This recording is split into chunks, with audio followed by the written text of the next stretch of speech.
The room didn't explode. No sirens at first. No frantic shouting. No cinematic rush towards certainty. Just a pause. The kind of pause that doesn't feel dramatic until later, when everyone realizes that something irreversible has already happened, and the silence was the warning nobody recognized in time. Before we continue, please hit the like button, subscribe to the channel, and turn on the notification bell for updates. Here's the contradiction that sits at the center of this story, and it's one people tend to rush past. The moment that destroyed this family didn't arrive with violence. It arrived with a sentence. Quiet, ordinary, almost dismissible. I was never in the will. That's the line Nick Reiner says broke something open. Not the night, not the arrest, not the headlines that would follow. That sentence. And if you're already reacting, if you're thinking this sounds too small, too mundane to carry the weight of what happened next, that reaction is exactly why this story matters. Because the most devastating motives rarely announce themselves as motives at all. This case has been described in the usual ways. A wealthy family, a prestigious address, a brutal ending that seems, on the surface, inexplicable. The son lived on the property. The parents were found dead. The police moved quickly. The charges were filed. The public did what it always does. It assembled a narrative that felt neat enough to hold. But neat stories are comforting. They're also dangerous. What gets lost in the speed to understand is the slow accumulation, the years of conversations that didn't quite land, the glances that lingered too long, the assumptions that hardened into beliefs without ever being tested. Those things don't show up in police reports. They don't trend, and they rarely sound important until it's too late. So let's slow this down, not to sensationalize it, not to relitigate guilt or innocence in the abstract, but to understand the part of this story that doesn't sit comfortably inside the crime itself.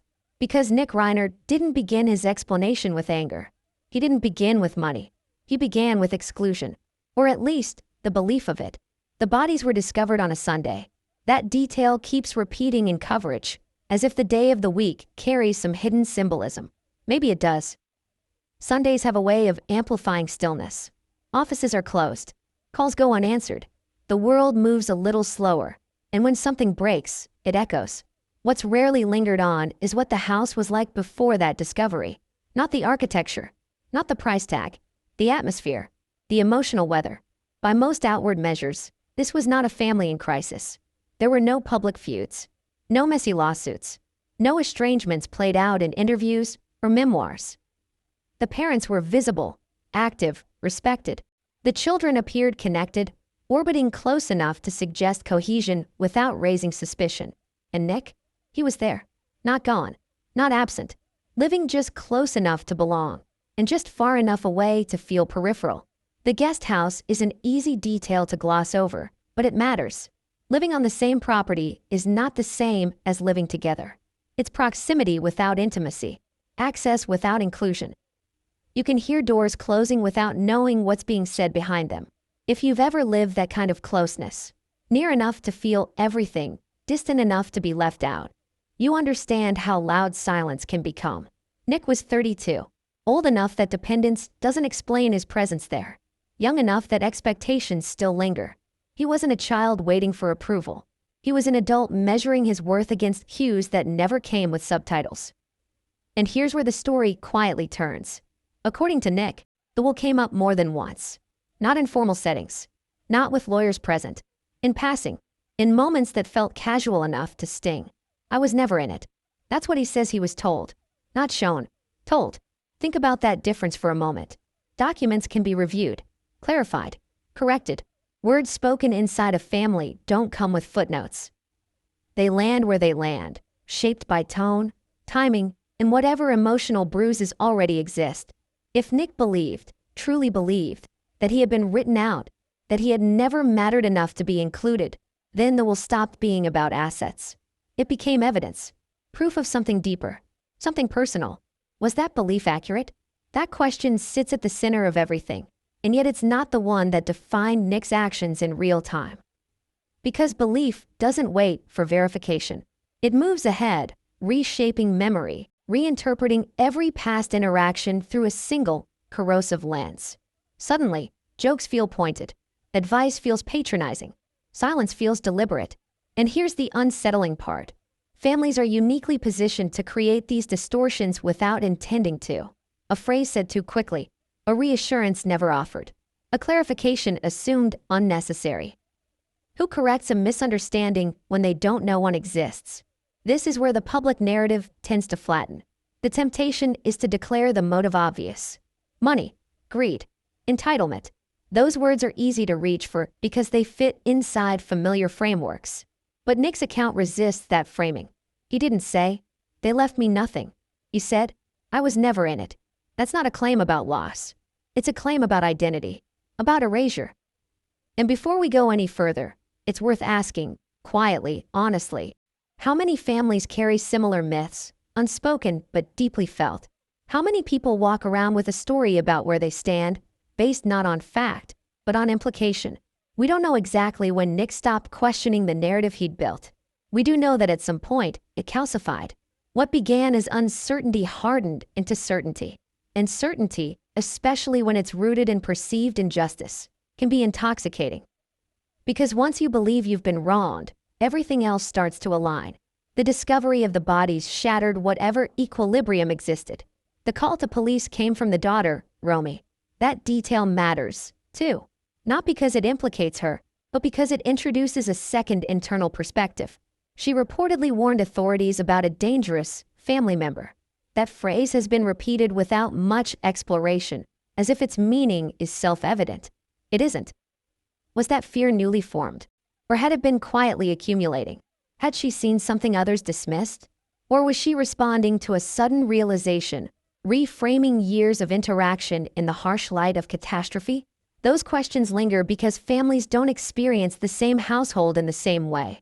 Each person carries a different version of the truth, shaped by proximity, temperament, and the roles they're assigned, explicitly or otherwise. Nick's role, by his own telling, was the one who didn't quite fit, the one whose place was ambiguous, not estranged, but not anchored.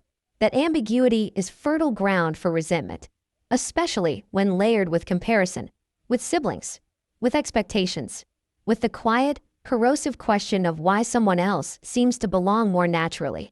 And yet, even here, nothing feels inevitable. Plenty of people live with resentment without crossing a line. Plenty of misunderstandings get resolved. Plenty of hurts fade with time or clarity. So what changed? That's the question Nick's later admission forces us to confront. Not what he did, why he says he did it. Because if his account is taken at face value, the breaking point wasn't a fight. It wasn't a threat. It wasn't even a specific event. It was the accumulation of belief. Belief that he had been judged. Belief that the judgment was final. Belief that there was no appeal. And belief, once sealed, doesn't require ongoing evidence. It feeds on reinterpretation. It rewrites the past to justify the present. At some point, this is where Nick's timeline becomes murky. He stopped asking questions, stopped seeking confirmation, stopped leaving room for doubt. That's not unusual. Doubt is uncomfortable. Certainty, even painful certainty, offers a strange relief. But certainty built on assumption is fragile. And when it cracks, the break is rarely clean. There are parts of this story that remain deliberately vague, not because information doesn't exist, but because interpretation does the real damage here. Words said years earlier now carry the weight of prophecy. Silences are recast as strategy. Neutral acts become evidence of intent. And somewhere in that reinterpretation, the will stopped being a document and became a verdict. What's still unclear, what has not been fully reconciled, is whether Nick's understanding matched reality. Whether he was misled, whether he misunderstood, or whether something was said that should never have been left hanging without correction. Because if he was wrong, if the will never meant what he thought it meant, then the tragedy takes on a different shape altogether. It becomes a story not just of violence, but of failure, of communication, of assumption, of the quiet danger of leaving emotional landmines buried and unmarked. And that brings us to the most uncomfortable possibility of all. What if the most consequential lie in this story wasn't told by Nick?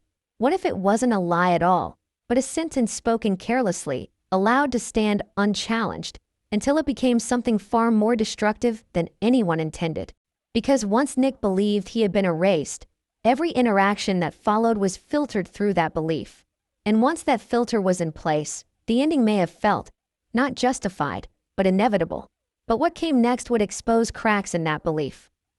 Cracks that suggest the truth was more complicated and far more dangerous. What if the night everyone thinks they understand isn't actually the night that matters? That question sits uncomfortably here, because the version of events that hardened fastest was the one that required the least patience. A wealthy home, a shocking discovery, a suspect already nearby, a timeline that looks clean enough if you don't press too hard on the edges.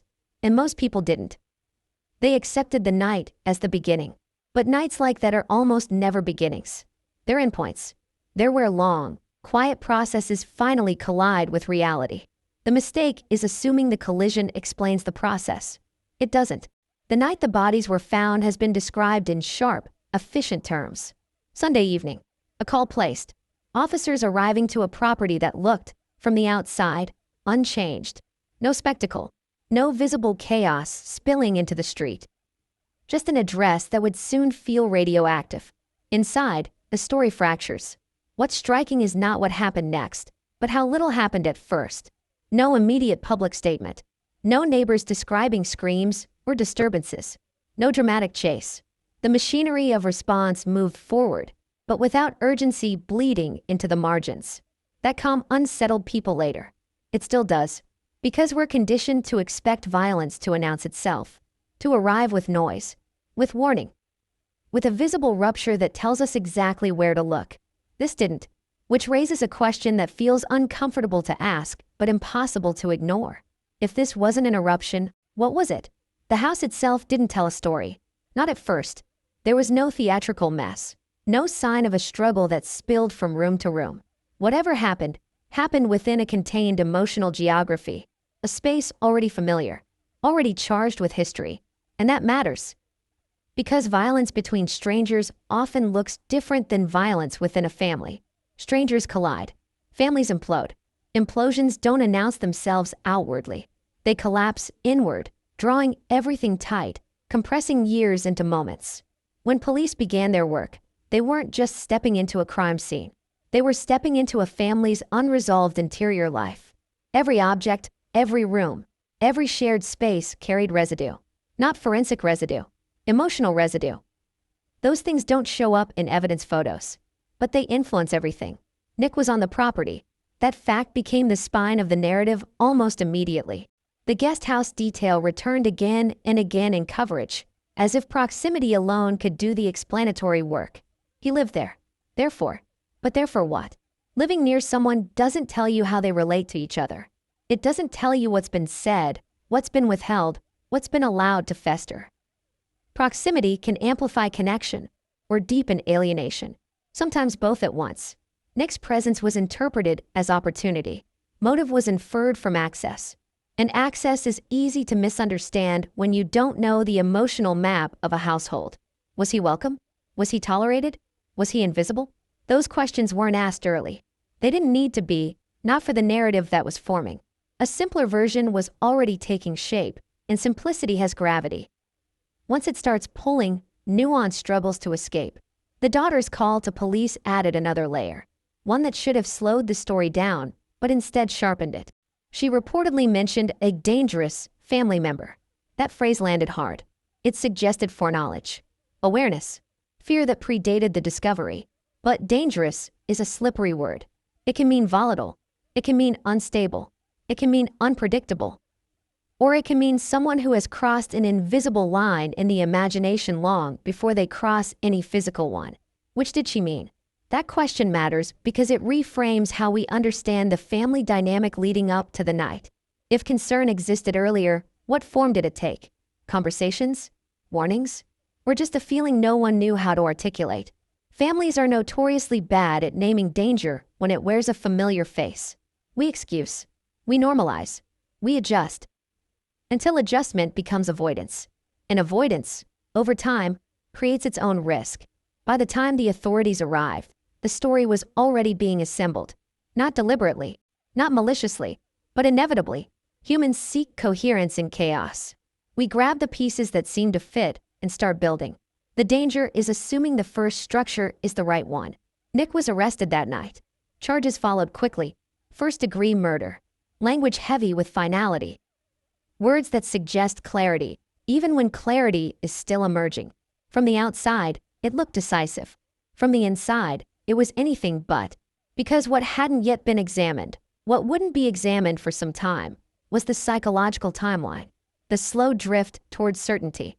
The internal conversations Nick had with himself long before anyone else noticed something was wrong. Those don't leave fingerprints. What they leave instead are subtle shifts. Withdrawal, irritation, fixation.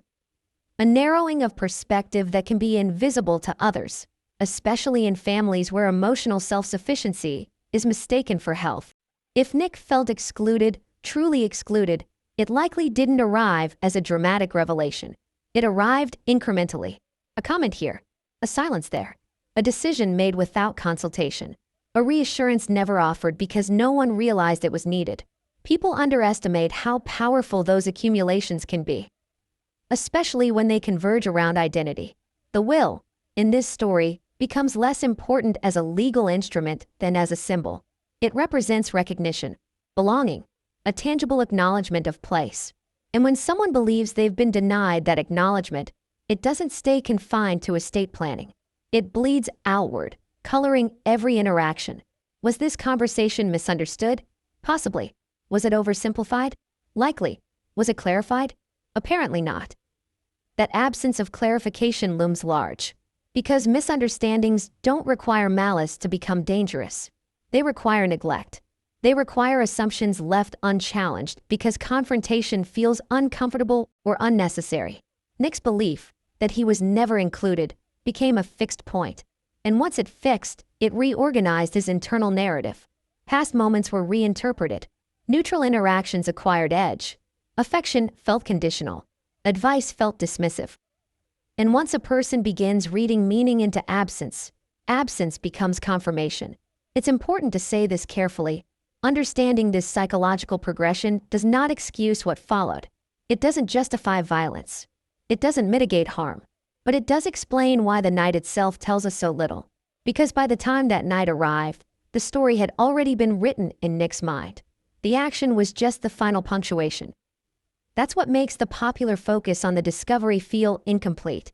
As if we're staring at the period at the end of a sentence and ignoring everything that came before it.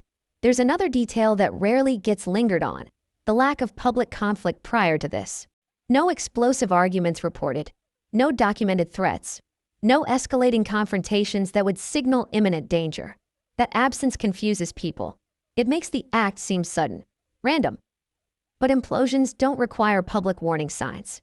They require internal certainty, and certainty, when isolated, can become absolute. Nick didn't frame his later explanation around rage.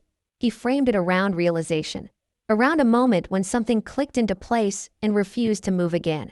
That framing unsettles people because it doesn't match our expectations of how violence is supposed to sound. We want anger. We want passion. We want something loud enough to warn us. What we get instead is something quieter, more deliberate, more chilling.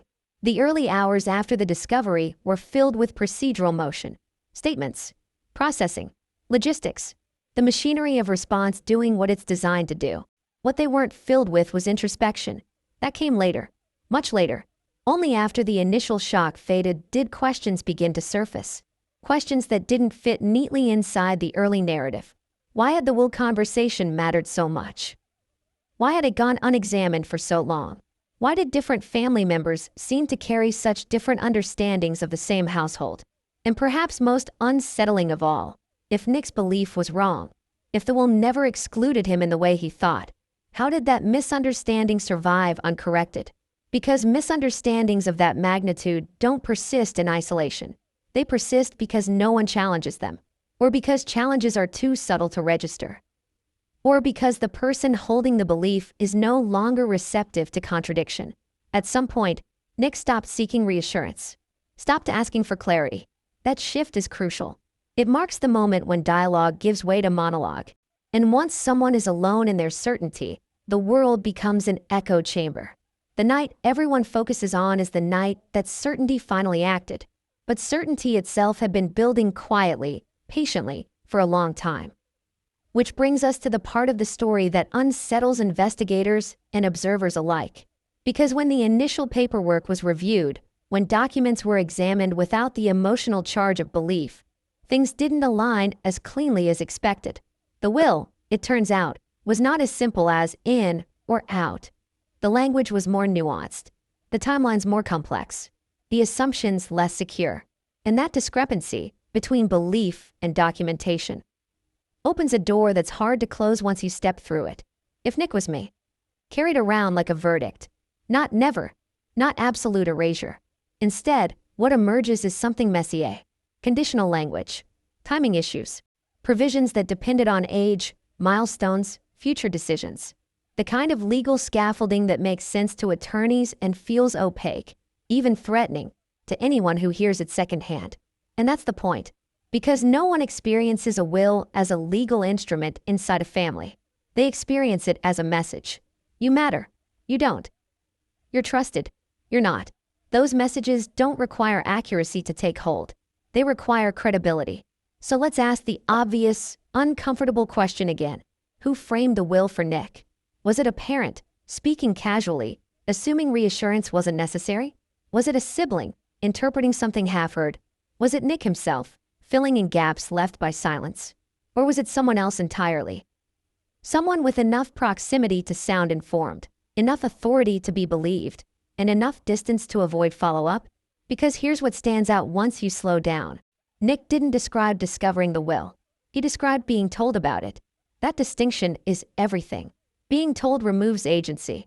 It positions the speaker as gatekeeper, the listener as recipient. And if the listener already feels peripheral, that imbalance deepens. At some point, this is where the timeline blurs. Nick stopped asking to see the documents. Stopped pressing for clarification. That doesn't happen when someone is confident in their place. It happens when someone believes the answer is already settled. And belief, once settled, resists interference. Investigators would later note that Nick's certainty didn't fluctuate, not even when confronted with inconsistencies. He didn't hedge. He didn't soften. He returned to the same phrasing, the same framing, as if repeating it might stabilize something inside him. I was never in it. Not, I was removed. Not, I was treated unfairly. Never. That word suggests finality. It suggests origin. It suggests that from the very beginning, his place had been illusory. And if that's how he saw it, then everything else begins to align around that belief. Living in the guest house stops being transitional and starts being symbolic. A physical manifestation of emotional distance. Close enough to serve, not close enough to belong. Family conversations become performances. Warmth feels conditional. Praise feels strategic. Even silence takes on shape. What's striking is how long this interpretation seems to have gone unchallenged. That doesn't mean others shared it. It means they didn't know it existed, or didn't recognize it as dangerous. Families are particularly bad at spotting this kind of internal drift. We assume proximity equals understanding. We assume shared history prevents misinterpretation. It doesn't. In fact, shared history can make misinterpretation easier. We fill in gaps based on old roles. The difficult child, the sensitive one, the independent one, labels that calcify early and shape how concerns are received. If Nick raised doubts, were they dismissed as insecurity? If he expressed frustration, was it attributed to immaturity? If he withdrew, was it seen as self-sufficiency? Those interpretations matter because they determine whether someone intervenes or assumes things will work themselves out. There's another layer here that complicates everything: timing. The will revisions didn't happen in a vacuum. They corresponded with changes in the family's life, health considerations, financial planning, standard adjustments that happen quietly, methodically. But timing, when filtered through resentment, becomes motive. A change that coincides with a disagreement becomes punishment. A delay becomes rejection. A condition becomes exclusion. Nick appears to have mapped emotional meaning onto legal mechanics. That's not unusual. It's human. But it's also dangerous when no one steps in to correct the map. The daughter's reported concern begins to look different through this lens. Not as a sudden realization, but as an accumulation of unease. A sense that something wasn't aligning. That Nick's internal narrative was tightening rather than loosening. Danger doesn't always look like threats. Sometimes it looks like fixation. And fixation, Once it locks onto an idea, especially an idea tied to worth, can become immovable. By the time the documents were examined closely, it was already too late for clarification to matter. The belief had done its work. But here's where the story refuses to settle. Because when investigators traced who had access to the will, who discussed it, who might have framed it informally, patterns emerged that didn't point cleanly in one direction. Different family members recalled different conversations, different emphases, different tones. No single moment where the sentence, "You were never included," was definitively spoken in that exact form. Which raises a disturbing possibility. What if no one ever said it that way? What if the sentence Nick carried wasn't quoted, but constructed? Constructed from fragments, from half-statements, from implications never meant to be definitive. That kind of construction doesn't require deception. It requires ambiguity and a listener already primed to hear exclusion.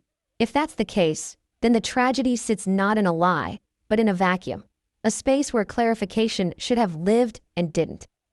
And once that vacuum filled with certainty, the family lost its ability to intervene. There's a moment investigators return to repeatedly, though it didn't seem important at first.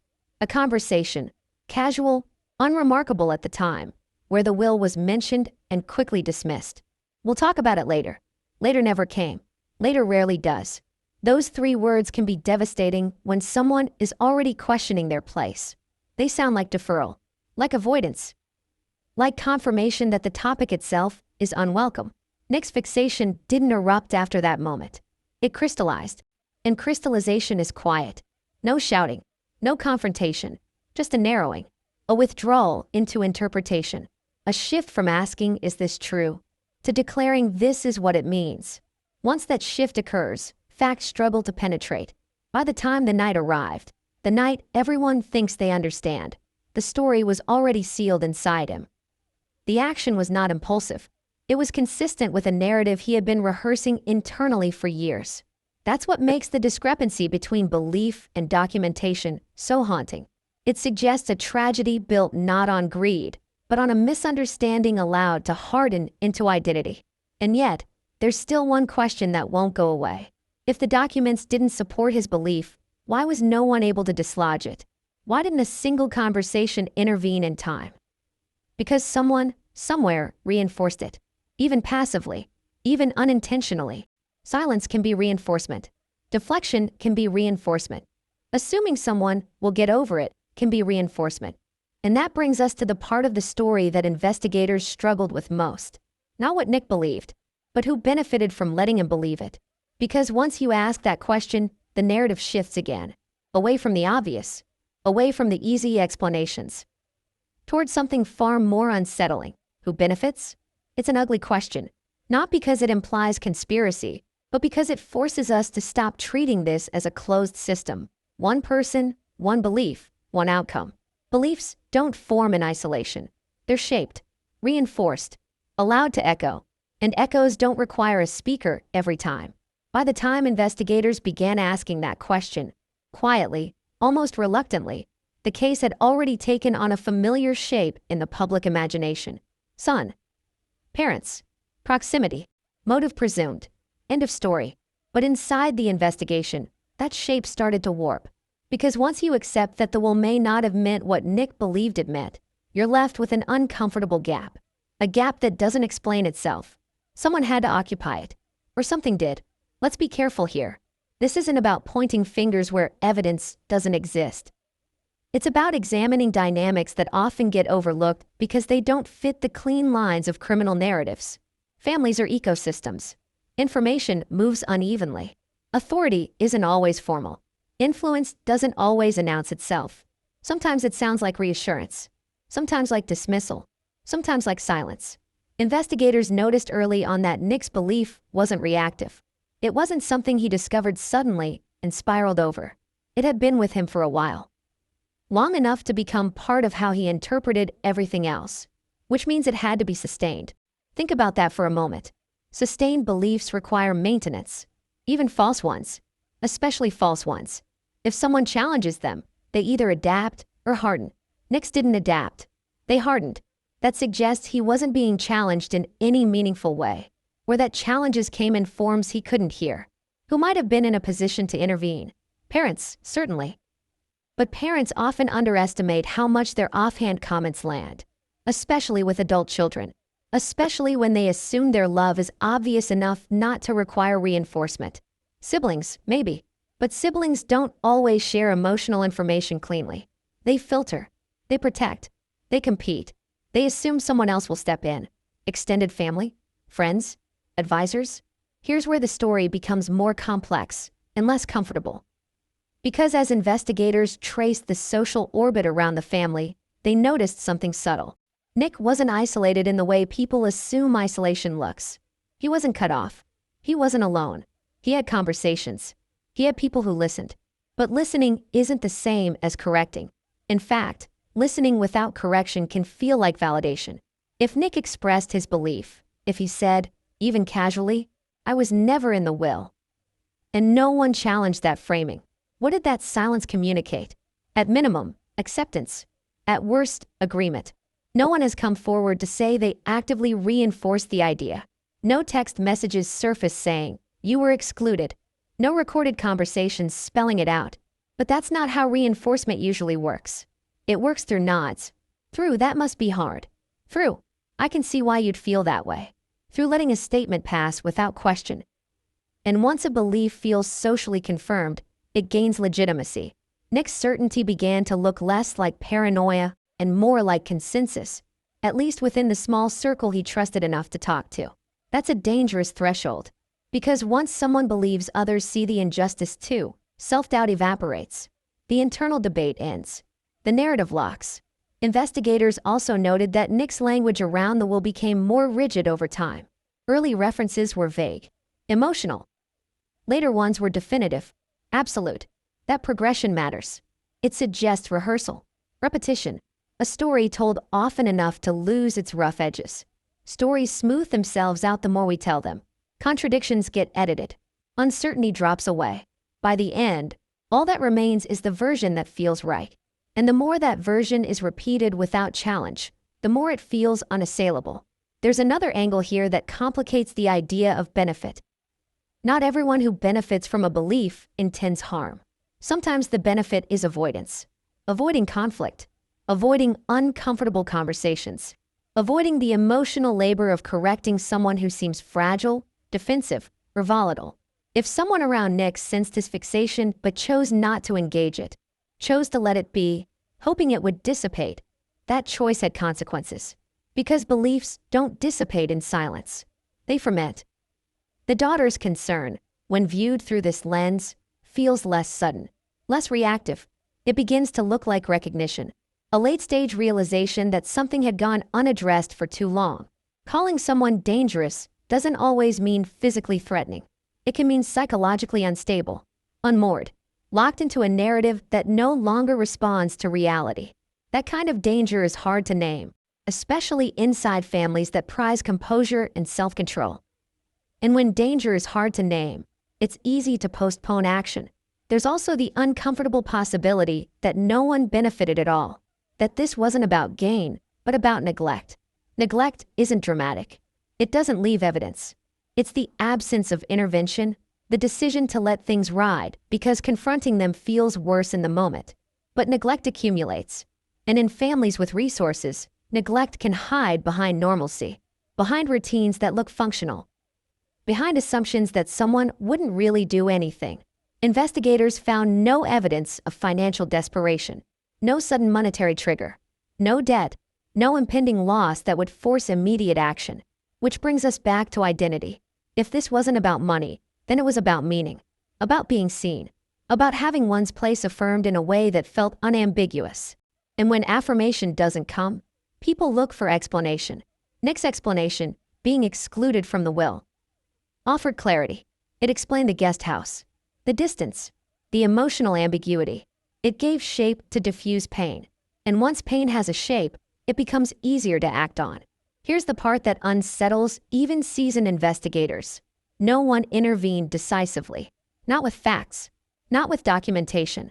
Not with a conversation that began. That's not actually what this says. Why? Possibly because no one realized how literal Nick's interpretation had become. Possibly because they assumed he understood the difference between legal nuance and emotional reality. Possibly because they underestimated how much the belief mattered. We often assume that adult family members are resilient enough to absorb ambiguity, that they can tolerate uncertainty without breaking. That assumption can be fatal, because ambiguity, when paired with insecurity, doesn't remain neutral. It tips. It resolves itself into certainty, one way or another. By the time the documents were scrutinized, the opportunity for correction had passed. Even if someone had sat Nick down and walked him through every clause, every condition, every revision, it likely wouldn't have mattered.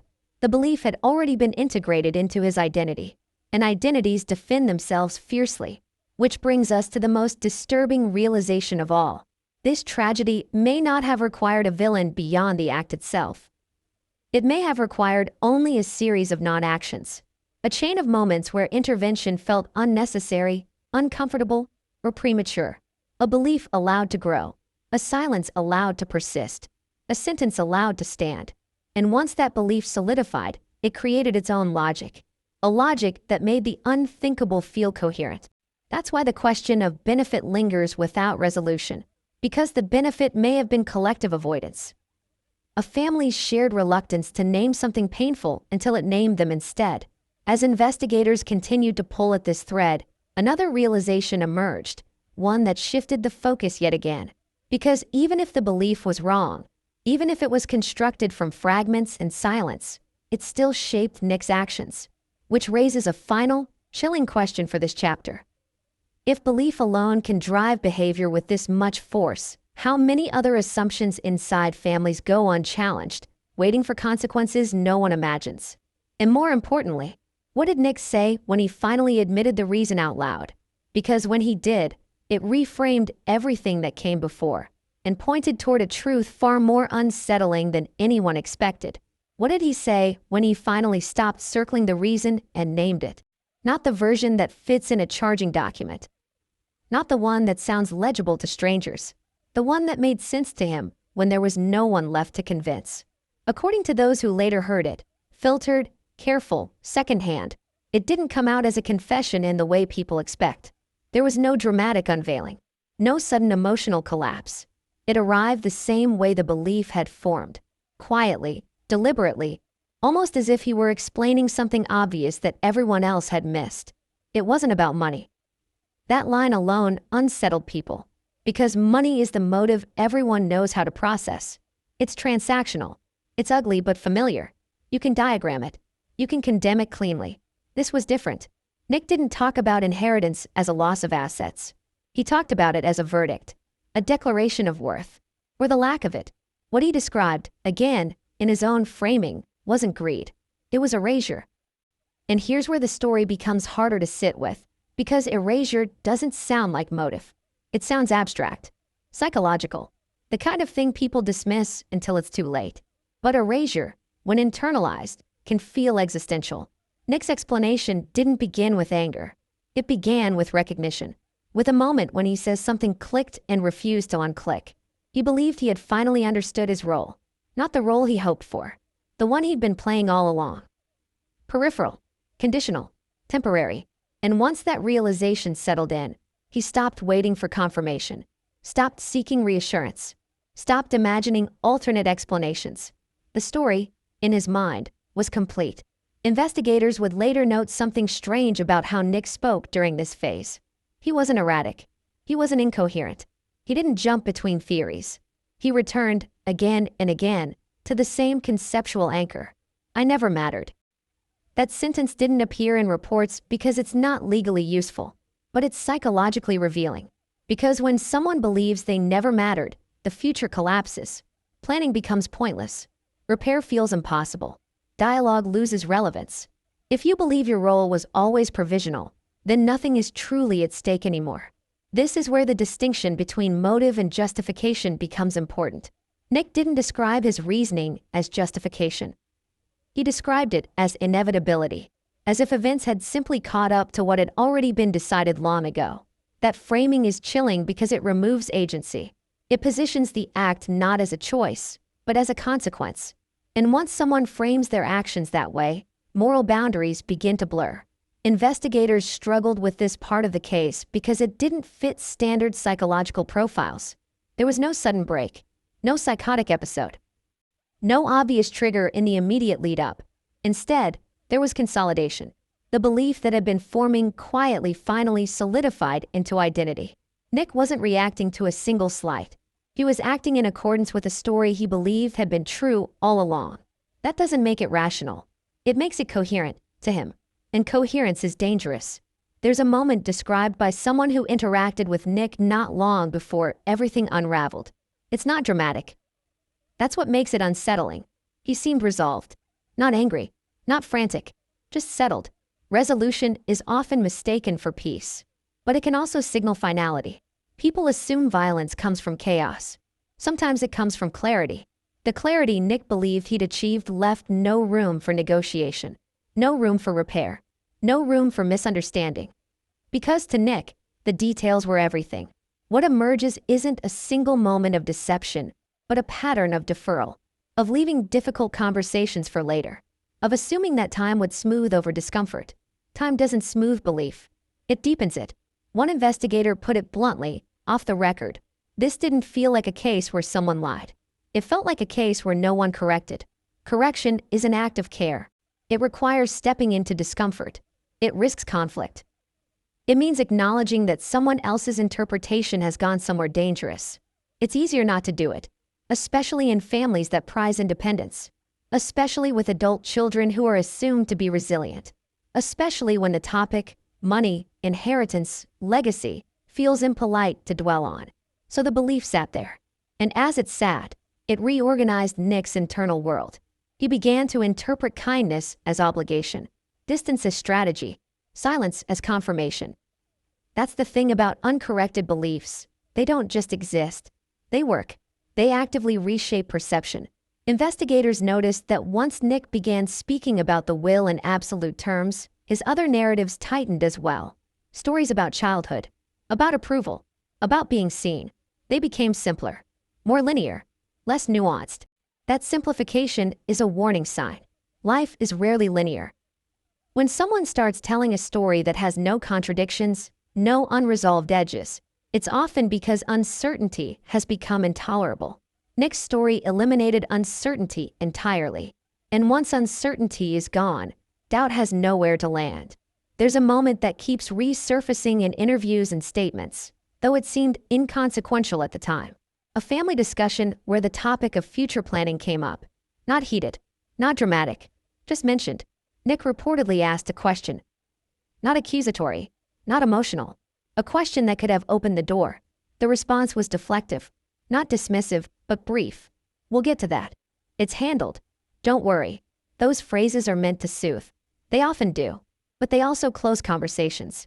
And when someone already feels peripheral, closure can sound like exclusion. Investigators would later reconstruct how that moment was internalized, not as reassurance, but as confirmation that the topic itself was off limits. Nick didn't push. That's important. He didn't escalate. He withdrew.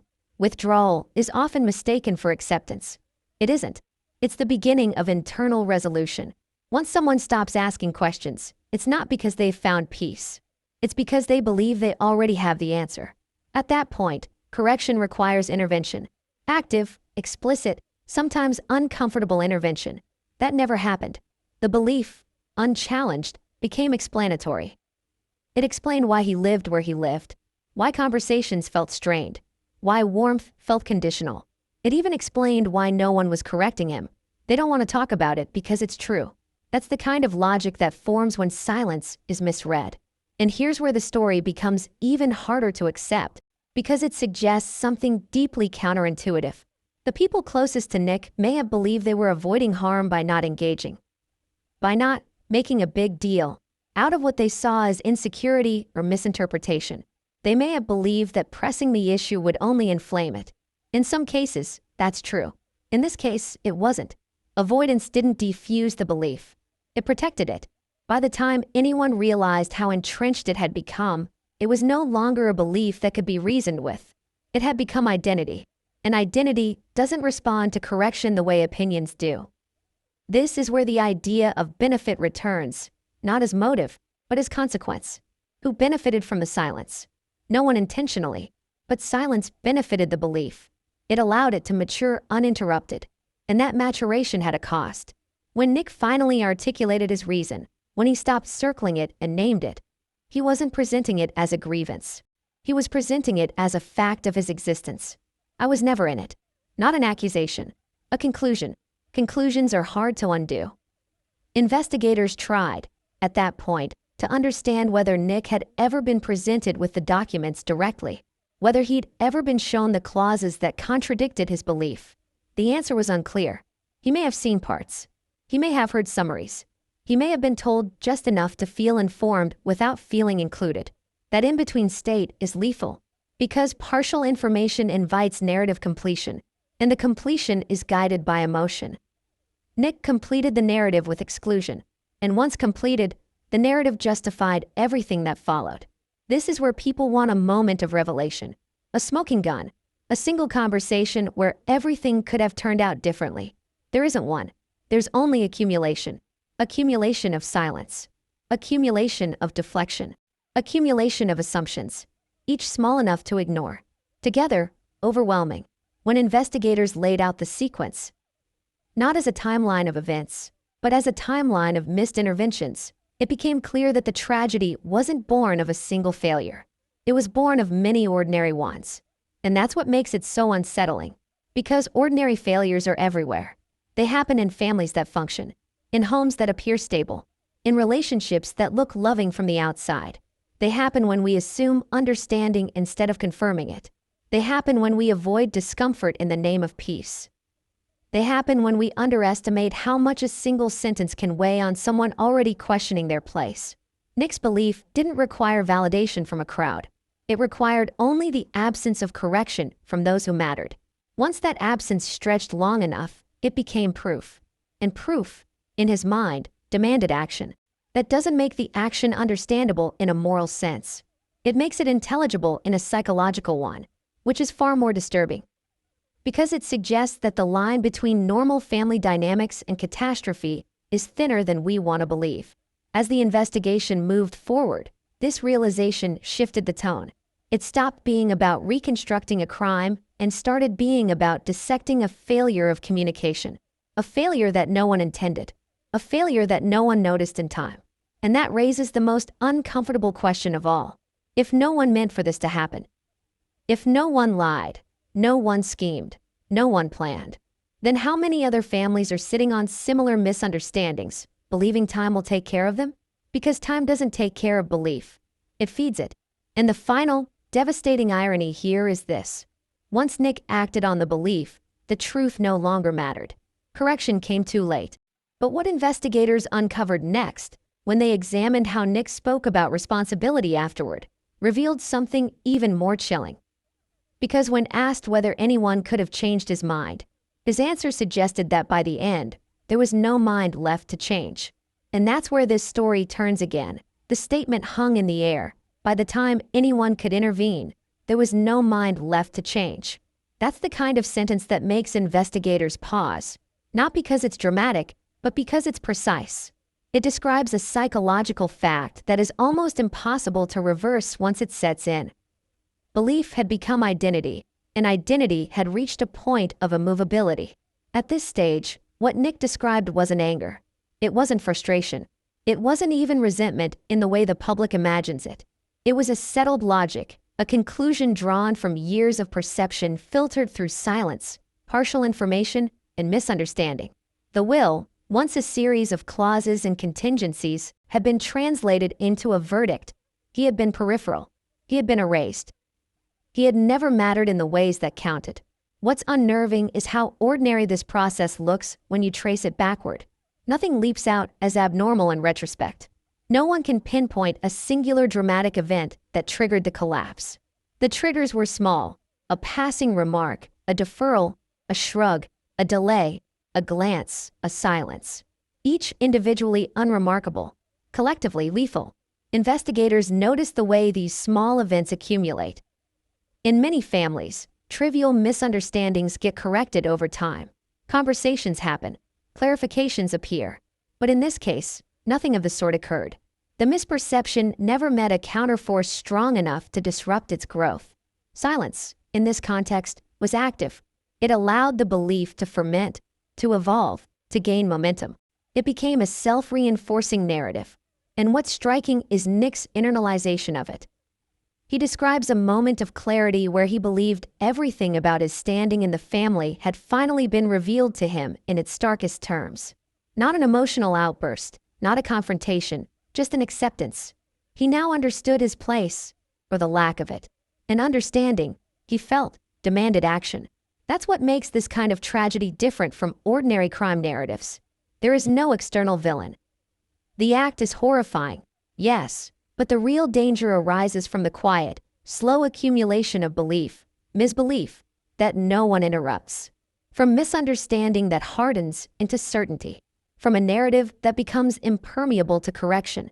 Investigators also traced interactions with other family members during this period. There were attempts, gentle ones, to engage Nick in conversations about his role, about the will, about expectations. But these were filtered through politeness, through deference, through assumptions that he understood the context better than he did. Every attempt at clarification was deflected or reinterpreted as affirmation, further embedding the belief. The reinforcement was accidental, but effective. As the timeline progressed, the narrative inside Nick's mind became increasingly linear, increasingly coherent, and increasingly closed. Everything aligned around the central tenet. He had been excluded, erased, peripheral. Every minor slight, every delay, every unspoken word was evidence. Every act of avoidance by others confirmed his theory. Even affection or acknowledgement could be reinterpreted as conditional, transactional, or hollow. Here is the chilling detail. By the time the act occurred, this wasn't a story of immediate provocation. It wasn't an explosive, reactive moment. It was a culmination. Years of miscommunication, misunderstanding, passive reinforcement, and internalization had created a framework in which the action made sense to him. That framework did not require moral justification. It only required perceived coherence. And coherence had been achieved. There's a paradox here. To outside observers, it may seem irrational, even absurd. Why act violently over a misunderstanding? Over a belief that may not correspond to reality? The answer lies in the psychological process. Beliefs that structure identity are not optional. When your self-concept depends on the narrative, action consistent with that narrative feels inevitable. In other words, the world behaves as the internal narrative dictates, and the narrative, once fully crystallized, becomes resistant to contradiction. Facts, evidence, and reality itself cannot penetrate. Investigators also noted that Nick's articulation of his reasoning, after the act, was strikingly matter-of-fact. There was no flourish, no melodrama, no attempt to dramatize. He spoke in calm, controlled language about how he had reached a point where action was unavoidable, not because he was compelled by external pressure, but because the narrative he had carried inside himself for years dictated it. This is what makes the story so unsettling. Normalcy and horror coexist in the same mind, seamlessly. Another layer emerges when considering the daughter's role. Romy reportedly called authorities, highlighting a dangerous family member. That statement, often repeated in early reporting, has been simplified in public discourse to mean foreknowledge or suspicion of impending violence. But its significance is more nuanced. It reflects the recognition that Nick's fixation and the internalization of his belief had reached a level that could no longer be managed informally. The danger was not sudden. It had been building, quietly, within the household, and Romy was the first to interpret the signals accurately. Unfortunately, it may have been too late. When reconstructing the psychological timeline, investigators began to appreciate how the intersection of belief, isolation, and lack of intervention formed a critical threshold. In families, disagreements and misunderstandings typically resolve over time through conversation, intervention, or social pressure. In this case, every opportunity for such resolution was missed or misapplied. Statements that could have corrected the narrative were deflected, clarifications were withheld or delayed. Minor acts of acknowledgement were misinterpreted or ignored. The cumulative effect was the formation of an impermeable internal narrative that ultimately justified catastrophic action. And yet, even at this point, one question dominates. Could the trajectory have been altered? If someone had intervened earlier, had challenged the belief explicitly, had provided access to the full documentation of the will, could Nick have reevaluated? The answer is uncertain, and therein lies the disturbing lesson. The system failed, not through malice, but through ordinary human assumptions, that adult children understand more than they do, that polite avoidance is protective, that partial truth is harmless. By the time the will itself was examined carefully, line by line, clause by clause, the realization crystallized. The belief was fundamentally misaligned with reality. The legal documents did not exclude him. They hedged, deferred, and anticipated change. But the misperception had already achieved dominance. By the time clarity arrived, it was external, irrelevant to the internal logic Nick had adopted over years. And that is what makes the night of the tragedy simultaneously predictable and incomprehensible. From the outside, it appears sudden. From the inside, it is the inevitable endpoint of a long, quiet internal evolution. A story not written in dramatic confrontations or overt signals, but in absence, deferral, silence, and the slow crystallization of belief. Finally, investigators noted that Nick, when discussing the event afterward, framed his action as necessary, not retaliatory, not reactive, but coherent within the narrative he had built. The language used was neutral, deliberate, and clinical. It demonstrates that the most dangerous processes are not always visible, not always noisy, not always externally chaotic. Sometimes, the most catastrophic outcomes emerge from years of unnoticed internal reinforcement and unchallenged interpretation. And yet, there remains one final twist that keeps investigators and observers alike unsettled. Because when you consider the discrepancy between belief and reality, and the absence of effective intervention, the real question becomes, if so much was preventable, if so much could have been corrected, then who, or what, allowed this belief to fester until it became uncontainable? The answer is neither simple nor comforting. It's a combination of circumstance, human error, and the quiet accumulation of assumptions. Ordinary factors, seemingly insignificant on their own, collided over time to create an extraordinary outcome. And in that convergence lies the true horror. That catastrophe can grow quietly in plain sight, shielded by silence, reinforced by neglect, and finalized by internalized certainty. The next piece of the story lies in that convergence, where belief, silence, and inaction collide. It's a point where ordinary human tendencies intersect with extraordinary consequences. And it's also where the narrative begins to shift from what happened to why it could happen, not in flashes, but in the slow accumulation of unchallenged perception. Investigators began examining the pattern of interactions within the household, looking for the subtle cues and small moments that might have predicted escalation. These were not dramatic events. There were no public arguments, no shouting matches, no obvious outbursts. What they found instead were minor deferrals, repeated assumptions, and an almost imperceptible series of omissions. Every casual dismissal, every "we'll talk about it later," every unexamined comment about the will contributed to the internalization of belief. One example stands out. In casual conversation, someone reportedly mentioned a clause that affected Nick's potential inheritance. The tone was neutral, almost dismissive, and the discussion moved on quickly. On the surface, nothing happened. On the inside, that sentence anchored a pre-existing perception. He was peripheral. He was overlooked. He was never truly part of the narrative. It was a minor point that became monumental, precisely because no one addressed it in a way that Nick could process accurately. That's the insidious nature of internalized belief. It doesn't require malice. It only requires neglect or the absence of counter-narrative. And once the belief crystallizes, facts, logic, and explanation lose efficacy. They cannot penetrate the framework the mind has constructed. Investigators also noted a pattern in Nick's interactions with his sister, Romy. Early in the family timeline, she had occasionally attempted clarification, gently suggesting that the documents might be misinterpreted or that certain provisions were conditional. These interventions were subtle and indirect. They were framed as reassurance rather than correction. To an outsider, they might seem sufficient. To someone whose identity had become tied to exclusion, they were insufficient. They were reframed as evidence of patronization or as further proof of distance. In effect, the interventions reinforced rather than mitigated the belief. And this points to a crucial detail. Perception is often more powerful than reality.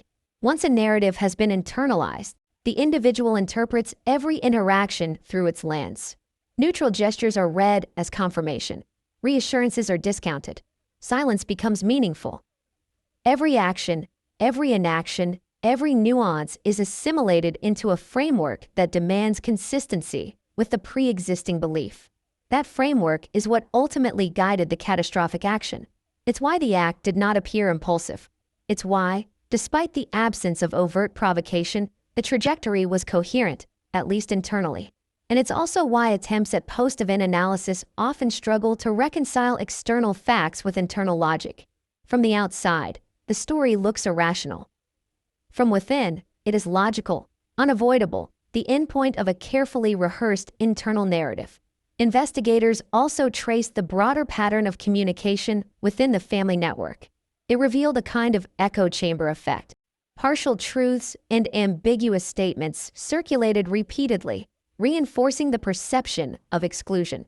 Even statements intended to clarify were sometimes misinterpreted or reframed to fit the internal logic Nick had established. The result was cumulative reinforcement. Each minor interaction, every casual comment, each piece of ambiguity strengthened the narrative rather than weakening it. What becomes clear at this stage is that catastrophe did not emerge from a single moment of intent.